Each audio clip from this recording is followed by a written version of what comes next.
मुख्यमंत्री शिवराज सिंह चौहान जनता को संबोधित कर रहे हैं। आइए देखते हैं क्या कुछ कह रहे हैं।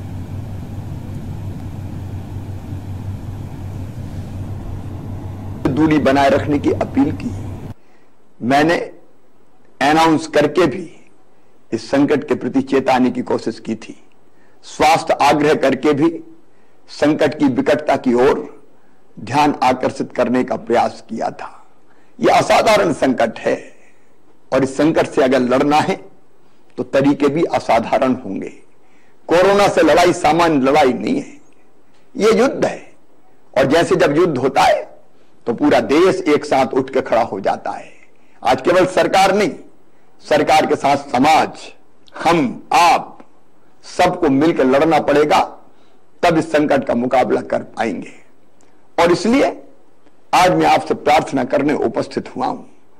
मेरे बहनों और भाइयों, इस संकट से निपटने के लिए आज पहली आवश्यकता है हम संक्रमण की चेन को तोड़ डालें।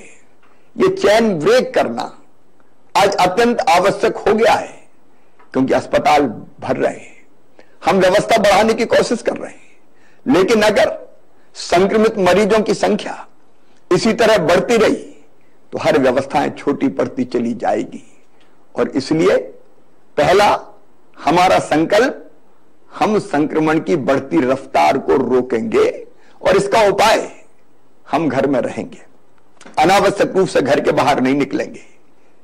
30 अप्रैल तक गांव में ग्रामवासी तय करें, शहर में मोहल्लेवासी तय करें, कॉलोनी में रहने वाले लोग अपनी कॉलोनी के लिए तय करें, एक बिल्डिंग में रहने वाले, फ्लैट्स में रहने वाले लोग वो बिल्डिंग तय करें कि 30 अप्रैल तक हमारे गांव से, हमारे मोहल्ले से, हमारी कॉलोनी से, हमारी बिल्डिंग से अनावश्यक रूप से कोई भी बाहर नहीं जाएगा। अगर हमें किसी सामान की आवश्यकता है, हम अपने प्रतिनिधि तय कर लें, 5 लोग तय कर लें कि वो जाएंगे, सामान लेके आएंगे और उसकी आपूर्ति आवश्यकता के अनुसार हर परिवार को कर देंगे। अगर हम 30 अप्रैल तक घरों में रुक गए और खुद हमने जनता कर्फ्यू लगा लिया, यह सरकारी कर्फ्यू नहीं होगा, यह लॉकडाउन नहीं होगा, यह हम अपने आप को बचाने के लिए, संक्रमण की रफ्तार को रोकने के लिए हम स्वयं तय करेंगे कि मैं घर में रहूंगा। मैं आपसे प्रार्थना करता हूं, गांव गांव से यह आवाज निकले, शहर के हर मोहल्ले से यह आवाज निकले, हम बिना काम के घर के बाहर नहीं जाएंगे। और घर के बाहर जाना पड़ा बहुत आवश्यक काम से तो अपने चेहरे पर मास्क होगा, बिना मास्क लगाए कदापि नहीं जाएंगे। मेरे बहनों और भाइयों, मास्क कफन से छोटा है, यह आसानी से लगाया जा सकता है और इसलिए मास्क लगाएं, सुरक्षित दूरी बनाएं, संक्रमण से बचने का हर उपाय अपनाएं। और अगर आपको सर्दी, जुकाम, बुखार, सिरदर्द, दस्त, खांसी जरा सी भी हो रही है तो कृपया करके लापरवाही बिल्कुल मत कीजिए। तत्काल सैंपल दीजिए, टेस्ट करवाइए। सरकारी व्यवस्था में टेस्ट निःशुल्क हो रहे हैं, टेस्ट करवाने में बिल्कुल देर मत कीजिए। और हां, एक बात और याद रखिए, टेस्ट करवाने के बाद अपने आप को अकेले में कर लीजिए, घर में अकेले रहिए, परिवार के लोगों से भी संपर्क मत रखिए, क्योंकि टेस्ट की रिपोर्ट आने तक अगर आप पॉजिटिव है और आप लगातार घूमते रहे तो पता नहीं कितने लोगों को कोरोना और ग्रसित कर लेगा। आपको भी बचना है तो दूसरे को भी तो बचाना है ना हमें, इसलिए अकेले में रहिए, ये मेरी प्रार्थना है। और अकेले में रहेंगे तो परिवार को भी बचा पाएंगे। क्या आप अपने परिवार से प्यार नहीं करते? और हां, जैसी रिपोर्ट आपकी आ जाए और रिपोर्ट पॉजिटिव आती है तो घर में होम आइसोलेट हो जाइए, होम आइसोलेशन में रहिए, मतलब घर में अलग कमरे में रहिए, परिवार के किसी सदस्य के संपर्क में मत आइए। अगर आप उसको प्यार करते हैं तो, और परिवार वाले भी कितना ही प्यार करें, अगर हमारे परिवार से कोई संक्रमित हो गया है तो हम उससे नहीं मिलेंगे, ताकि हम संक्रमण से बचे रहें। उसको अलग से भोजन दिया जा सकता है। जैसे ही आप होम आइसोलेट होंगे, हम ये व्यवस्था कर रहे हैं कि घर में ही आपको एक दवाई का किट पहुंचा दिया जाएगा। उस दवाई के किट में सभी आवश्यक दवाइयां रहेगी। होम आइसोलेशन में रहने वाले मरीजों को मेडिकल सलाह देने हेतु ई संजीवनी कॉल सेंटर से जोड़ा जा रहा है। हम ये सुनिश्चित कर रहे हैं कि कॉल सेंटर से टेलीमेडिसिन के माध्यम से डॉक्टर संक्रमित भाई बहन से फोन करके ये सलाह दे कि उसको क्या करना है, क्या नहीं करना है।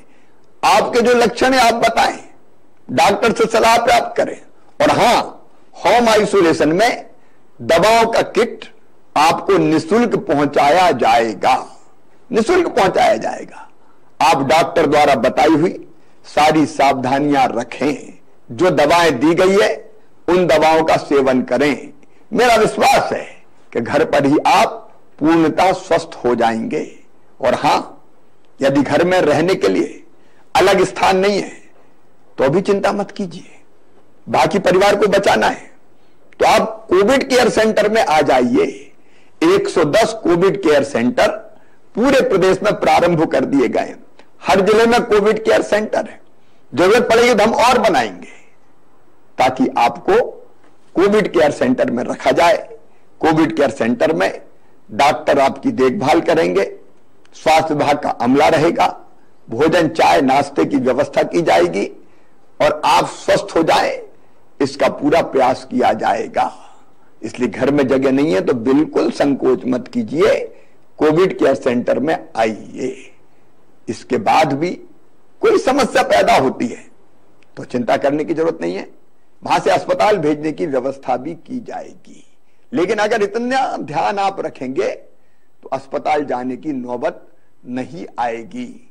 क्या आप इतना सहयोग नहीं करेंगे कि लक्षण आते ही आप टेस्ट करवा लें, इलाज कर लें, ताकि अस्पताल में भेजने की नौबत ही ना आए। अस्पताल में मेरे बहनों और भाइयों, बिस्तरों की संख्या हम लगातार बढ़ाने का प्रयास कर रहे हैं। सरकारी अस्पतालों में भी बिस्तर की संख्या लगातार बढ़ाई जा रही है। 1 अप्रैल को जहां हमारे पास कुल 21,159 बिस्तर उपलब्ध थे, आज उनकी संख्या बढ़ के 40,784 हो गई है। 30 अप्रैल तक इन बिस्तरों की संख्या बढ़ा के हम 50,000 तक पहुंचा देंगे। सरकारी अस्पतालों में बिस्तर की संख्या बढ़ रही है, प्राइवेट अस्पताल भी बिस्तरों की संख्या बढ़ा रहे हैं। हम प्राइवेट अस्पतालों को भी सरकारी भवन दे रहे हैं कि आप आइए, अपना अस्पताल प्रारंभ कीजिए। हर तरह की व्यवस्था में सरकार सहयोग दे रही है। और केवल प्राइवेट सेक्टर नहीं, अब तो स्वयंसेवी संस्थाएं भी अस्पताल बनाने आगे आ रही है। मैंने कहा कि संकट ऐसा है जिसमें सबको मिलकर लड़ना पड़ेगा। राधा स्वामी सत्संग व्यास इंदौर में अस्पताल तैयार कर रही है। हमारी लगातार कोशिश होगी हम बिस्तरों की कमी आपको ना आने दें, लेकिन संसाधनों की एक सीमा भी तो है। बीच में ऑक्सीजन की किल्लत पैदा हुई, चारों तरफ ऑक्सीजन की कमी के कारण एक विकट संकट हमारे सामने पैदा हो गया, क्योंकि अप्रत्याशित संख्या है मरीजों की। किसी ने कल्पना ही नहीं की थी कि ऑक्सीजन की इतनी आवश्यकता पड़ेगी। लेकिन प्रधानमंत्री जी से मैंने आग्रह किया, गृह मंत्री भारत सरकार से बात की, उद्योग मंत्री से बात की, स्वास्थ्य मंत्री से बात की, और आज मैं आपको आश्वस्त कर रहा हूं, अब ऑक्सीजन की आपूर्ति लगभग सामान्य होती चली जा रही है। 8 अप्रैल को ऑक्सीजन की आपूर्ति 130 मीट्रिक टन थी, जो 12 अप्रैल को बढ़ के 267 मीट्रिक टन हो गई। 14 अप्रैल को बढ़ के 280 मीट्रिक टन हो गई। 17 अप्रैल को बढ़ के 390 मीट्रिक टन हो गई। और आगे बढ़ती हुई ऑक्सीजन की आवश्यकता को देखते हुए मैं प्रधानमंत्री जी को धन्यवाद देना चाहूंगा। 20 अप्रैल तक 445 मीट्रिक टन ऑक्सीजन हमें प्राप्त होगी। 25 अप्रैल तक 565 मीट्रिक टन और 30 अप्रैल तक 700 मीट्रिक टन ऑक्सीजन हमको प्राप्त होगी। हम ऑक्सीजन बनाने के संयंत्र लगाते चले जा रहे हैं। छोटे छोटे संयंत्र जो स्थानीय स्तर पर उत्पादन करे, उसकी कोशिश भी लगातार जारी है। ऑक्सीजन कंसंट्रेटर खरीद के हम एक पेशेंट को अगर सामान्य ऑक्सीजन की जरूरत है तो हम वो भी ऐसे पेशेंट्स को अस्पताल में प्रदान करेंगे ताकि उसकी आवश्यकता पूरी हो जाए। हर संभव प्रयास हम करेंगे। इसके साथ साथ एक और दिक्कत हमारे सामने आई और वो थी रेमडेसिविर इंजेक्शन की। मेरे बहनों और भाइयों, इंजेक्शन की मांग बढ़ती चली गई। मध्य प्रदेश में इंजेक्शन बनता नहीं है, उत्पादित नहीं होता, हमको बाहर से मंगाना पड़ता है। पूरे देश में इंजेक्शन की कमी के कारण चारों तरफ चिंता व्याप्त हो गई। हमने लगातार कोशिश की कि कैसे हम इस इंजेक्शन की आपूर्ति को सुचारू कर पाए।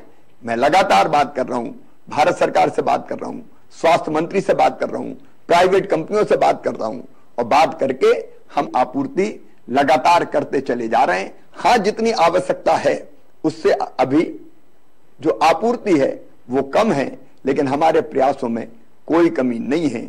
हमने प्राइवेट स्टॉकिस्ट को भी ये इंजेक्शन मिल जाए उसके लिए भी ऑर्डर दिलवाए हैं, ऑर्डर दिए हैं। सरकारी सेक्टर में भी हमारे पास इंजेक्शन आ जाए इसलिए प्राइवेट कंपनियों को ऑर्डर दिए हैं। अलग अलग दिन लगातार इंजेक्शन आ रहे हैं। भरपूर कोशिश हमारी रहेगी कि इन इंजेक्शंस की भी कमी ना रहे, बाकी दवाइयों की कोई कमी ना हो। इसके प्रयास हम निरंतर कर रहे हैं, लगातार कर रहे हैं। लेकिन मेरे बहनों और भाइयों, मैं फिर कहना चाहता हूं, इस संकट से निपटने के लिए हम सबको एकजुट होना पड़ेगा। हम परिश्रम की पराकाष्ठा करेंगे, प्रयत्नों की परिसीमा करेंगे, कसर कोई नहीं छोड़ेंगे। लेकिन मैं सबसे अपील करता हूं, सभी राजनीतिक दलों के नेताओं से अपील करता हूं, मतभेद के और कई विषय हो सकते हैं, लेकिन संकट की घड़ी में मिलकर एक हो जाएं। धार्मिक संस्थाएं, सामाजिक संगठन, स्वयंसेवी संस्थाएं सब मिलकर आगे बढ़े, आगे आए। मुझे खुशी है कि कोरोना वॉलंटियर्स निकल के सामने आए हैं, जिनने अपने आप को रजिस्टर करवाया है कि हम इस संकट की घड़ी में प्रशासन और सरकार के साथ खड़े रहेंगे। और वो कोरोना वॉलंटियर बहुत अच्छा काम कर रहे हैं। अगर आपको भी सेवा के काम में सरकार और प्रशासन के साथ जुड़ना है तो आप 181 पर कोरोना वॉलंटियर के रूप में रजिस्टर हो सकते हैं। आपको हेल्प डेस्क पर काम दिया जा सकता है, जागरूकता पैदा करने के लिए काम दिया जा सकता है, मोहल्लों में जनता की सेवा करने का काम दिया जा सकता है। हम में से हर एक को किसी न किसी भूमिका का निर्वाह निश्चित तौर पर करना है। मुझे पूरा विश्वास है कि संकट बड़ा है, संकट गहरा है, लेकिन हमारा हौसला उससे भी बड़ा है। हम कोई कसर नहीं छोड़ेंगे और मुझे पूरा विश्वास है कि संकट आया है, लेकिन मिलके एकजुट होके अगर हम लड़ेंगे तो इस संकट को हम पराजित करेंगे।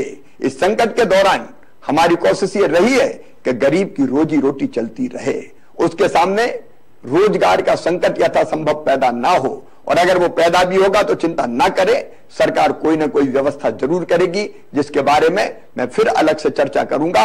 आज मैं फिर एक बार अपने सभी बहनों और भाइयों से प्रार्थना करता हूं कि संकट की घड़ी में हम सब आगे आए, संक्रमण की चैन तोड़ें, खुद जनता कर्फ्यू लगाएं और संक्रमित अगर हो जाते हैं तो तुरंत इलाज शुरू करें ताकि अस्पताल जाने की नौबत ही ना आए।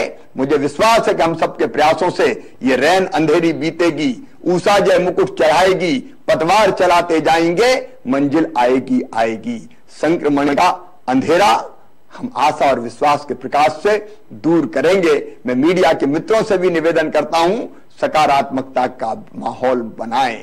हम जानते हैं कि जहां एक तरफ संक्रमित भाई और बहन आ रहे हैं, अगर 3-4 दिनों से लगातार 11 से लेकर 12,000 के बीच में पॉजिटिव केसेस सामने आ रहे हैं तो 6-7 हजार रोज स्वस्थ होकर घर भी जा रहे हैं।